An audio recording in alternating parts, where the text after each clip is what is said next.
Hey everybody, welcome to Always Bored, Never Boring. The other day, I unboxed a copy of Keller's Keep, an expansion for the original HeroQuest, and today I'm going to be taking a look at a second expansion, Return of the Witchlord.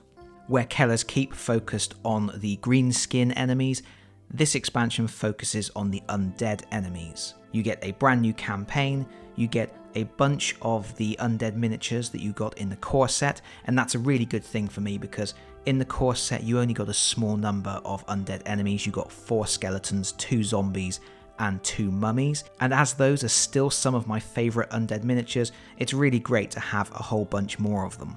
And of course that also means in this campaign you're going to be fighting much larger undead hordes, which is always a terrifying prospect. So in this video, it's basically an unboxing. I'm going to be showing you a European version of the expansion, but to try and make this a little bit more useful for people, I'm going to talk about common faults that you might find if you're purchasing a copy of this secondhand, and also I will briefly mention any differences between this version and the American version.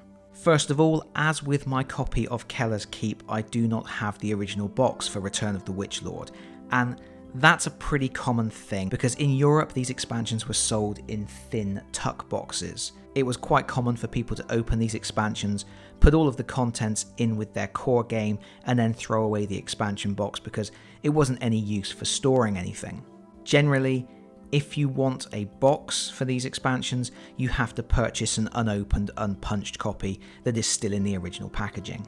That is different to America, where they were in nicer boxes, and it is a little bit more common to find those boxes when you are purchasing secondhand. Apart from the packaging, the main difference between the European and American version of the expansion is the quest book itself. Obviously, the American version of HeroQuest has slightly different rules to the European version, and those differences in the rules are reflected in the quests themselves. The main quest is the same, it has the same missions, it has the same story beats, but there are some differences you will notice. The other main difference is that on the back page of the American quest book, there are 10 cards that you are supposed to cut out for use in your quests. The European version does not have those additional cards, but it is possible to find modified versions of the cards that are tailored to the European rule set online on websites like Ye Olde Inn. Of course, I'm not going to show you the contents of this quest book, that would be massive spoilers if you're ever going to play through the campaign, but I am just going to show you the back cover, because one of the things that sometimes gets queried is HeroQuest actually taking place in the old world, in the real Warhammer world? And this is a map of the old world. It was drawn by Jess Goodwin, I believe.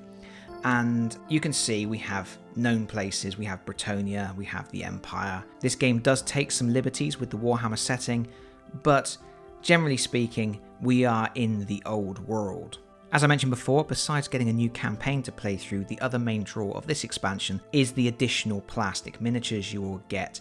If you ever wanted to see your barbarian and friends tackle a huge horde of undead foes, this is the expansion to get. You get 2 additional frames of the cream-coloured miniatures that came in the core set. So that means you will get 8 new skeletons, 4 additional mummies, and 4 additional zombies. In my HeroQuest playlist, I do have painting guides for all of these miniatures.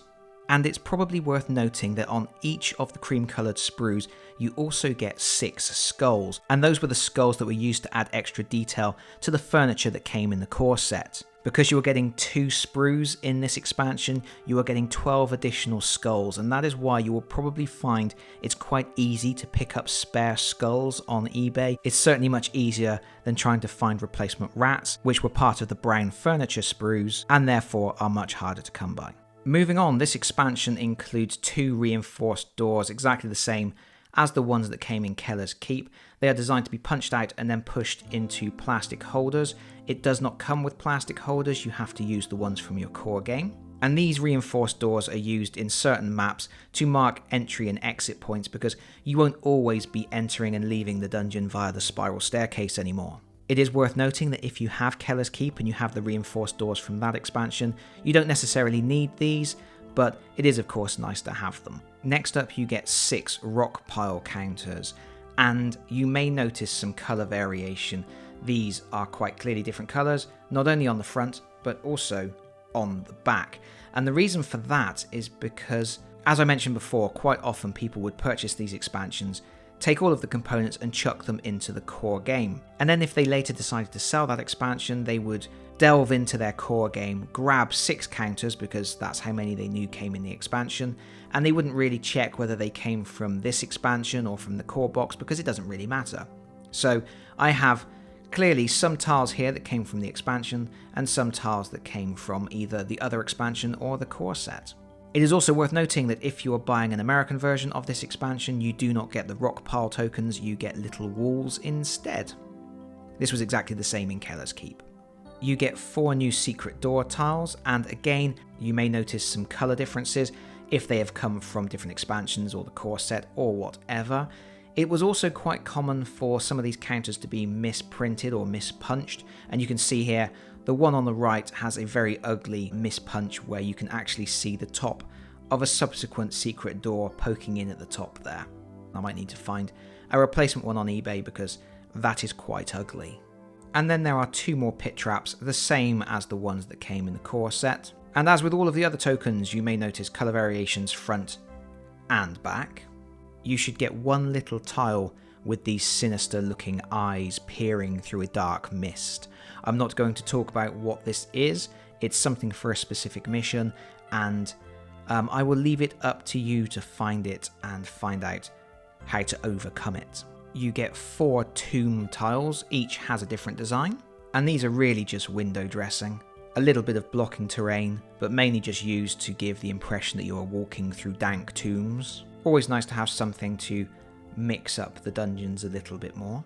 And then finally you get 2 card overlays which are placed over the top of the printed board at certain points during the quest to mix things up a little bit. This is a rotating room. Anybody who has played Advanced HeroQuest should appreciate this inclusion. And then we have the Witch Lord's throne room. Again, it's really just set dressing, but it is nice to have a special location for your final confrontation with the Fiend. And there we have it. That is a very brief overview of the return of the Witch Lord expansion for HeroQuest.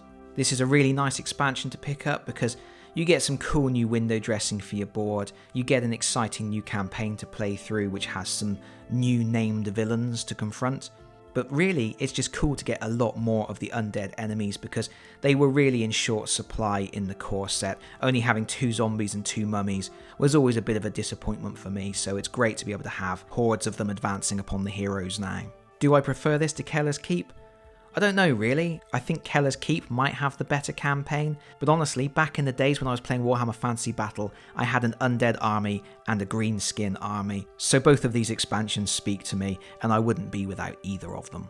But I guess that's it from me for now. Thank you so much for watching. If you've enjoyed this video, please consider pressing the like button. If you've really enjoyed this video, please consider subscribing if you don't already do so, and hopefully, I'll see you all again very soon.